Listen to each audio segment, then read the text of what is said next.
মই বৰ ধুনীয়া আছিলো। মোৰ বয়স 20 বছৰ আছিল। আগতে মই ঘৰত অকলে আছিলো আৰু মোৰ চাকৰটো মোৰ লগত আছিল। তাৰ বয়স 35 বছৰ যদিও মই তাৰ প্ৰতি আকৰ্ষিত হৈছিলো। তাৰ পেশীবহুল শৰীৰটো দেখি মই উত্তেজিত হৈছিলো। এনে নহয় যে মই তাক মোৰ প্ৰতি আকৰ্ষণ কৰিবলৈ চেষ্টা কৰা নাছিলো। মই চুটি কাপোৰ পিন্ধি তাৰ চাৰিওফালে ঘূৰি ফুৰিছিলো যদিও সি মোৰ ফালে চোৱা নাছিল। কিন্তু এদিন ৰাতি হঠাৎ সি মোৰ ৰুমলৈ আহিল। তেতিয়া মোৰ গভীৰ টোপনি আহিছিল। লাহে লাহে সি মোক মৰম কৰিবলৈ ধৰিলে। তাৰ পিছত মোৰ চকু মেলি দিয়াৰ লগে লগে সি মোক আজি ৰাতিপুৱা চকু মেলাৰ লগে লগে মই ৰুমৰ পৰা উকিয়াই চাই দেখো মোৰ 35 বছৰীয়া চাকৰ ৰাহুলে পাকঘৰত ব্ৰেকফাষ্ট বনাই আছে। তাক দেখি মই অস্থিৰ হৈ পৰিছিলো।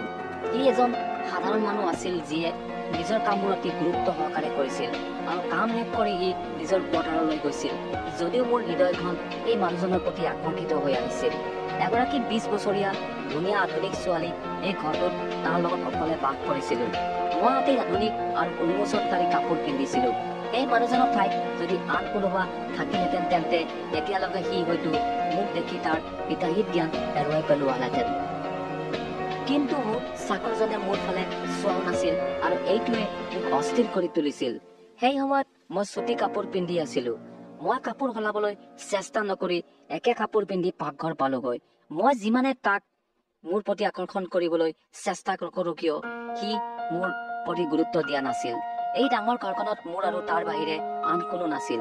7 বছৰ আগতে মোৰ মাৰ মৃত্যু হৈছিল আৰু দেউতা কিছুদিনৰ আগতে মালয়েছিয়ালৈ গৈছিল। যোৱাৰ আগতে দেউতাই 35 বছৰীয়া এজন ব্যক্তিক ঘৰত চাকৰ হিচাপে ৰাখিছিল। গোটেই দিনটো এই চাকৰৰ লগত ঘৰত অকলে আছিলো। এনেদৰেই কিছুদিন পাৰ হৈ গল। এনেদৰেই এই চাকৰৰ প্ৰতি মোৰ আকৰ্ষণ বেছি হল, কাৰণ সি মোৰ ওচৰত আছিল। মোৰ দৰে ধুনীয়া আৰু সৰু ছোৱালী এজনী ওচৰত থকাৰ পিছতো সি মোৰ প্ৰতি একেবাৰে আকৰ্ষিত নাছিল। সি মোৰ প্ৰতি কেতিয়াও গুৰুত্ব দিয়া নাছিল। তাক মোৰ ফালে আকৰ্ষণ কৰিবলৈ যিমান বাৰে চেষ্টা কৰিলো প্ৰতিবাৰেই বিফল হৈছিলো। আজি আকৌ তেনেকুৱাই কাপোৰ পিন্ধি তাৰ ওচৰলৈ গৈ কলো, সোনকালে মোৰ বাবে ব্ৰেকফাষ্ট বনোৱা। সি মোৰ ফালে চাই চকু দুটা তললৈ নমাই কলে, মই আপোনাৰ বাবে ব্ৰেকফাষ্ট বনাই আছো। সি ইমান ডিচেণ্ট হোৱাত মোৰ খং উঠিবলৈ ধৰিলে। তাৰ পিছত হঠাৎ মই ভাবিলো যে মই প্ৰতিবাৰে যেতিয়া তাৰ ওচৰলৈ যাওঁ সি কিবা নহয় কিবা কামত ব্যস্ত থাকে আৰু সি মোক আওকাণ কৰি পুনৰ নিজৰ কামত লাগি যায়। মই আজৰি সময়ত তাক মোৰ সন্মুখলৈ আনিব বিচাৰিছিলো। এই দুষ্টামি চিন্তা মোৰ মনলৈ অহাৰ লগে লগে মই হাঁহি এটা মাৰি তাক কলো, মোৰ গাটো ভাল নহয়, তুমি ব্ৰেকফাষ্ট মোৰ ৰুমলৈ লৈ আহিবা। মোৰ কথাত সি ৰৈ গল, কাৰণ আজিলৈকে আমি ঘৰত অকলে আছিলো। কিন্তু সি কেতিয়াও ব্ৰেকফাষ্ট মোৰ ৰুমলৈ অনা নাছিল। কিন্তু আজি তাক মোৰ ৰুমলৈ মাতিলো। কোঠাটোলৈ গৈ থাকোতে মই ভাবি আছিলো যে সেই মানুহজন যিমানে শক্তিশালী হৃদয়ৰ নহওক কিয় সি মোৰ দৰে ধুনীয়া ছোৱালী এজনীক কেতিয়াও আওকাণ নকৰে। ৰুমলৈ যোৱাৰ পিছত মই অলপ বেলেগ ষ্টাইলত চোফাত বহিলো। কিছু সময় পিছত সি দুৱাৰত টোকৰ মাৰিলে। মই তাক ভিতৰলৈ আহিবলৈ কলো। সি দ্বিধাবোধ কৰি কোঠাটোত সোমাই মোৰ সন্মুখত ব্ৰেকফাষ্ট ৰাখি ওলাই যাবলৈ ধৰিলে। কিন্তু মই তাক ৰখাই দিলো আৰু কলো যে তোমাৰ কামত কোনো অসুবিধা নাই হোৱাটো? যদি তুমি অকলে কাম কৰি ভাগৰি পৰা তেন্তে মই আন এজন চাকৰৰ ব্যৱস্থা কৰিব পাৰো। মই ইচ্ছাকৃতভাৱে তাক মোৰ লগত কথা পাতিবলৈ ৰখাইছিলো যাতে সি মোৰ প্ৰতি মনোযোগ দিব পাৰে। সি তাৰ হাতযোৰ কৰি মোৰ তললৈ নমাই মোৰ সন্মুখত থিয় হৈ গলে, মোৰ ইমান কাম নাথাকে যে আমি ঘৰত আন কোনো চাকৰ ৰাখিবলগীয়া হব। আপোনাৰ দেউতাই আমাক যোৱাৰ আগতে অন্য কাকো কামত ৰাখিবলৈ মনা কৰিছিল। তাৰ কথাত আচৰিত হৈ মই সুধিলো, এটা কথাই মোক এতিয়াও দিগদাৰ কৰি আছে, মোৰ সমস্যাৰ সমাধান কৰিব পাৰিবানে? মোৰ প্ৰশ্নবোধক দৃষ্টিৰে সি মোৰ ফালে চাবলৈ ধৰিলে। মই কলো, দেউতাই মোক সদায় স্বাধীনতাৰ জীৱন দিছে যদিও ইমান স্বাধীনতাৰ কথা ভাবিব পৰা নাছিলো। দেউতাই মোক মোৰ নিচিনা গাভৰু আৰু কম বয়সৰ ছোৱালী তোমাৰ লগত এইখন ঘৰত অকলে এৰি থৈ গল। তেওঁ কেতিয়াও কোনো চাকৰক বিশ্বাস কৰা নাছিল। তেন্তে তোমাৰ ওচৰত এনে কি বিশেষ আছে যে তেওঁ তোমাক ইমান বিশ্বাস কৰে? মোৰ প্ৰশ্নত সি কিছু সময় মনে মনে থাকিল। তাৰ পিছত গুৰুত্ব সহকাৰে সি কলে, এই কথা কেৱল তোমাৰ দেউতাইহে কব পাৰে। মোৰ কাম তোমাক পহৰা দিয়া আৰু ঘৰৰ যত্ন লোৱা, আৰু সেইটোৱেই কৰি আছো। মোৰ বিৰুদ্ধে যদি আপোনাৰ কিবা অভিযোগ আছে তেন্তে মোক কব পাৰে। আৰু এই কথা কৈ তেওঁ যাবলৈ চেষ্টা কৰিছিল। হঠাৎ মই কলো, তোমাৰ বিৰুদ্ধে মোৰ বহুতো অভিযোগ আছে।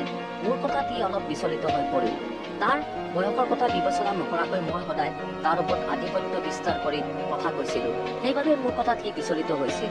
সি ভাবিছিল যে মই তাৰ কামত সুখী নহয়, আনহাতে মই আন কিবা এটা ভাবি আছিলো। সি চিন্তিত হৈ কলে, আপোনাৰ অভিযোগ কি? মই যৎপৰোনাস্তি চেষ্টা কৰো যাতে আপুনি কোনো বস্তুৰ অভাৱ অনুভৱ নকৰে। মই কলো, মোৰ ৰাতি এই ঘৰত অকলে ভয় লাগে। মই মোৰ লগত এজন চাকৰ ৰাখিব বিচাৰো। মই এতিয়া ঘৰৰ ভিতৰত অকলে থাকিব নোৱাৰো, আৰু তুমি কাম শেষ কৰি তোমাৰ কোৱাৰ্টাৰলৈ যোৱা। মোৰ পৰামৰ্শত সি চিন্তাত পৰিল। এনেবোৰ কথা তাক সুধি মই আৰু বেছি সময় তাক ৰুমত ৰাখিব বিচাৰিছিলো। মই নিশ্চিত আছিলো যে সি মোক বেছি দিন এৰাই চলিব নোৱাৰিব। খাদ্যখিনি মোৰ সন্মুখতে ৰখা হৈছিল আৰু মোৰ চকু সেই চাকৰজনৰ ওপৰত আছিল। মাত্ৰ 2 মিনিট হৈছিল যেতিয়া মই তালৈ চাইছিলো। মই তাক দেখি থতমত খালো। মই তাৰ ফালে চাবলৈ ধৰিলো আৰু সি মোক কলে, এই কথাটো আপুনি আপোনাৰ দেউতাকক সুধিব। এই কথা কৈ সি খৰধৰকৈ কোঠাটোৰ পৰা ওলাই গল। মই একে ঠাইতে বহি পৰিলো। মানুহজন দেখাত যেনেকুৱা আছিল তেনে নাছিল। মই চিন্তাত ডুব গলো আৰু সকলো পাহৰি গৈছিলো। সেই দৃশ্যটো মোৰ মনৰ পৰা ওলাই যোৱা নাছিল। মই লাজো অনুভৱ কৰিছিলো। মই মনে মনে তাৰ ওপৰত চকু ৰাখিবলৈ ধৰিলো। পিছদিনা মই তাক কোঠাটোত একেদৰে মাতিবলৈ চেষ্টা কৰিলো, কিন্তু সি অমান্তি হল আৰু কলে, মই বজাৰৰ পৰা সামগ্ৰী আনিব লাগিব, গতিকে আপুনি ইয়াত ব্ৰেকফাষ্ট কৰিব লাগিব। তাৰ উত্তৰটোৱে মোক আচৰিত কৰি তুলিলে, কিন্তু এতিয়া মই নাজানো কিয় তাক মই আদেশ দিব নোৱাৰিলো। তাৰ পিছত এদিন ৰাতি মোৰ চকু মেলিল আৰু সেই চাকৰৰ কথা ভাবিয়ে বিচনাৰ পৰা উঠি কোঠাটোৰ পৰা ওলাই আহিলো। তাৰ কোঠাৰলৈ গৈ তাক চাবলৈ মন গল। সি কেনেকুৱা জীৱন যাপন কৰি আছে। মই জানিছিলো যে সি নিজৰ কোৱাৰ্টাৰত অকলে থাকে। মই তাৰ স্বাস্থ্যৰ বিষয়ে জানিব বিচাৰিছিলো। মই তাৰ কোৱাৰ্টাৰৰ ফালে গৈ থাকোতে দেখিলো যে সি নিজৰ কোৱাৰ্টাৰৰ পৰা ওলাই আহি অতি সাৱধানে দুৱাৰখন বন্ধ কৰি দিছে। ৰাতি দেৰি হৈ গৈছিল। সেই সময়ত সি নিজৰ কোঠাত জিৰণি লব লাগিছিল যদিও সি কলৈকো যোৱা নাছিল। মই গোপনে তাক চাবলৈ ধৰিলো। লাহে লাহে খোজ দি সি ঘৰৰ ভিতৰলৈ সোমাই গল। মই থতমত খালো। লাহে লাহে সি মোৰ কোঠাৰ ফালে গৈ আছিল। তাৰ পিছত লাহে লাহে কোঠাটোৰ দুৱাৰখন খুলি কোঠাটোত সোমাই গল। মোৰ আত্মা কঁপি উঠিল। এতিয়া সি নিশ্চয় গম পাব যে মই কোঠাটোত নাই। মই আতংকিত হৈ খৰধৰকৈ পাকঘৰৰ ফালে গৈ লাইটটো বন্ধ কৰি পানীৰ জগটো ভৰাই নিবলৈ ধৰিলো। মই ভবা মতে কিছু সময়ৰ পিছত সি চিন্তিত যেন লাগি পাকঘৰ পালেগৈ আৰু মোৰ ফালে চাই সি সকাহ সমনি এটা লৈ কলে, ইয়াত কি কৰি আছে? আপোনাৰ কোঠাটোত বিচাৰি নোপোৱাৰ বাবে মই চিন্তিত হৈ পৰিছিলো। মই তাৰ ফালে চাই কলো, মোক চাবলৈ মোৰ কোঠালৈ কিয় গৈছিলা? মোৰ প্ৰশ্নত সি নাৰ্ভাছ হৈ পৰিল আৰু হঠাৎ সি মোৰ সন্মুখত কোৱা কথাবোৰ বুজি পালে। সি নাৰ্ভাছ হৈ বিষয়টো সলনি কৰি কলে, মই আপোনাক পানীৰ বিষয়ে সুধিব আহিছিলো। মই পানীৰ জগটো ৰাখিবলৈ পাহৰি গৈছিলো, গতিকে মই আপোনাক পানীৰ বটলটো দিওঁ বুলি ভাবিলো। মই আচৰিত হৈ তেওঁৰ ফালে চালো, কাৰণ মইতো জগত পানী ভৰাই অভিনয় কৰি আছিলো। কিন্তু মই জানো যে আগৰ পৰাই মোৰ ৰুমত পানীৰ জগটো আছিল। মোৰ তাৰ ওপৰত সন্দেহ হবলৈ ধৰিলে। সি মনে মনে নিজৰ কোঠাৰৰ ফালে আগবাঢ়ি গল। ময়ো মোৰ ৰুমলৈ গলো আৰু দুৱাৰখন বন্ধ কৰি তাৰ কথা ভাবি থাকিলো। আজিৰ আগতে মই তাক ঘৰত কঠোৰ পৰিশ্ৰম কৰা দেখা পাইছিলো। দিনটো সি কেতিয়াও মোৰ কোঠাত প্ৰৱেশ কৰা নাছিল। মই নিজে মোৰ কোঠাটো চাফা কৰিছিলো। মই বুজিব পৰা নাছিলো যে মই তেওঁক কিয় গভীৰ নিশা মোৰ কোঠাটোৰ ভিতৰলৈ যোৱা দেখিছিলো। মোক দেখিছিল, গতিকে সি এতিয়া অধিক সতৰ্ক হৈ পৰিছিল।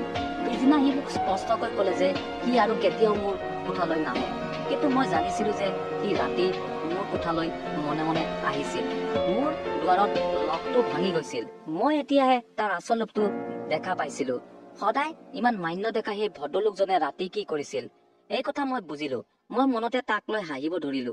মই ভাবিলো যে সি নিশ্চয় ৰাতি মোৰ ৰুমলৈ আহি সি মোক চাইছিল। সেই মানুহজন ৰাতি মোৰ কোঠাত কি কৰিছিল সেয়া জনাটো মোৰ বাবে দৰকাৰী হৈ পৰিছিল। মই প্ৰায় ৰাতি শুই থকাৰ অভিনয় কৰিবলৈ ধৰিলো। এনেকৈ বহু ৰাতি পাৰ হৈ গল। তাৰ পিছত এদিন ৰাতি সি মোৰ ৰুমলৈ আহি মোৰ গাৰ ওপৰৰ চাদৰখন উঠাই দিলে। মই দেখিলো সি মোৰ ফালে বৰ মন দি চাই আছিল। মোৰ চকু দুটা বন্ধ হৈ গল। অলপ পিছত সি মোৰ ফালে চাই থাকিল। তাৰ পিছত লাহে লাহে মোক চাদৰখন উৰুৱাই মনে মনে কোঠাটোৰ পৰা ওলাই গল। মই ভাবিবলৈ ধৰিলো যে সি মোৰ ফালে কিয় চাই আছিল। এতিয়া মই নিশ্চিত হৈ পৰিলো যে সি মোৰ ওপৰত বেয়া চকু দিছে নেকি। ইয়াৰ পিছত বহু ৰাতি এনেকৈয়ে পাৰ হৈ গল আৰু সি ৰাতি মোৰ ৰুমলৈ আহি মোৰ ফালে চাইছিল। এদিন ৰাতি মই শুই থকাৰ ভাও ধৰিলো। সেই নিশা সি লাহে লাহে মোৰ ওচৰলৈ আহিল। মই অধৈৰ্য হৈ তাৰ এই কামবোৰ চাই আছিলো। বহু সময় সি মোৰ ফালে চাই থাকিল। সি হঠাৎ মোৰ হাতখন তাৰ হাতত ললে। সি মোৰ হাতত ভৰিবোৰ আঙুলিবোৰ মৰম কৰিবলৈ ধৰিলে। মই আচৰিত হৈ পৰিলো। ভাবিলো এতিয়া তাৰ আচল ৰূপটো দেখা যাব। কিন্তু তাৰ পিছত মোৰ হাতখন এৰি দীঘলকৈ উশাহ এটা লৈ মোৰ মূৰৰ ওচৰত বহিল। তাৰ এই কাৰ্যত মোৰ হৃদয় গলিবলৈ ধৰিলে। সি মোৰ ওচৰলৈ আহিব বিচাৰিছিল সঁচা হৃদয়েৰে আৰু আন কোনো উদ্দেশ্যৰে নহয়। মই হঠাৎ চকু মেলি তাৰ ফালে চাই কলো, তুমি মোক কিয় ভয় কৰা? সি মোৰ ফালে চাই কলে, নাই, মই আপোনাক ভয় নকৰো। মইতো মাত্ৰ এই বুলি সি মোৰ দৃষ্টিৰ পৰা নিজকে এৰাই চলিবলৈ যত্ন কৰিলে। তাৰ এই কাৰ্যক মই স্পষ্টকৈ বুজিবলৈ ধৰিলো। সি মোৰ ফালে চোৱাৰ বাহিৰে আন একো নকৰিল। মই লাহে লাহে তাৰ হাতত ধৰি কলো, তোমাৰ উদ্দেশ্য মই বুজি পাইছো। সি বিচলিত হৈ মোৰ চাৱনি এৰাই চলিবলৈ ধৰিলে। কিন্তু মই হাঁহি হাঁহি কলো, মই সুখী যে তোমাৰ মোৰ ওপৰত বেয়া উদ্দেশ্য নাই। তাৰ মুখত খং আৰু হতাশাৰ মিশ্ৰিত অনুভৱ দেখা পালো। এইদৰেই মই সিদ্ধান্ত ললো যে মোৰ নিৰংগ দিনবোৰত মই তাৰ লগত জীৱনটো কটাম। বন্ধুসকল, কাহিনীটো ভাল লাগিল নেকি? গতিকে চেনেলটো লাইক, শ্বেয়াৰ আৰু ছাবস্ক্ৰাইব কৰিবলৈ নাপাহৰিব।